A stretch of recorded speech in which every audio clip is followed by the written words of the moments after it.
අපිට ඕනි මේ data set එකේ overdue වෙච්ච task ටික මොනවද කියලා highlight කරගන්න. එතකොට අපිට මේවා එකින් එක බල බල මේ විදිහට highlight කරගෙන යන්න පුළුවන් අවශ්‍යයි නා. හැබැයි ඒක ටිකක් කරදර වැඩක්නේ. ඊට වඩා ලේසියෙන් මේක කරන්න පුළුවන් අපිට conditional formatting use කරාට පස්සේ. ඒක කරන්නේ මෙහෙමයි. මේ overdue තියෙන overdue කියන column එකේ මේ range එකම select කරගන්නවා. select කරගෙන home කියන tab එකේ තියෙනවා conditional formatting. conditional formatting වලට යනවා.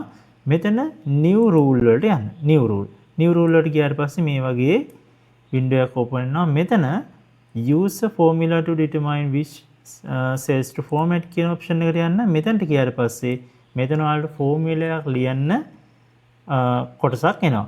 මෙතනදී ඔයාලා සමාන ලකුණ දාලා ඔයාලා මේක මොකත් එක්කද මොන සෙල් එකත් එක්කද මේක චෙක් කරන්න කියලා දෙන්න ඕනේ. එතකොට අපි බලන්නේ ඉස්සෙල්ලාම බලන්නේ මෙන්න මේ සෙල් එකත් එක්ක. ඒතර මේ සෙල් එක සිලෙක්ට් කරා. ඊට පස්සේ මේකේ ඩොලර් මාක් දෙකක් එක්ක එන්නේ. එතකොට මේ මැද තියෙන ඩොලර් මාක් එක අයින් කරන්න. මොකද මේක පහළටත් අපිට ගන්න ඕන නිසා. ඊට පස්සේ මේක overdue බලනවා කියන්නේ අද දවසට වඩා කලින් දවසක්ද මෙතන තියෙන්නේ කියලා චෙක් කරගන්න ඕනි. අපි අඩු කිරීම මාක් එක දානවා.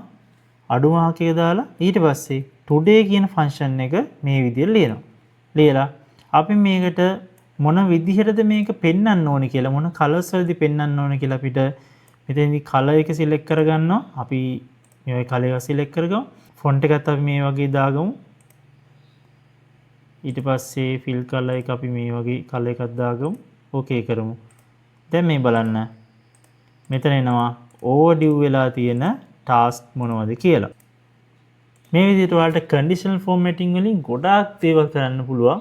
ගිහිල්ලා බලන්න අලුත් දේවල් එක ඔයාලට ඔයාලයි time එක සෑහෙන save කරගන්න පුළුවන් වෙයි.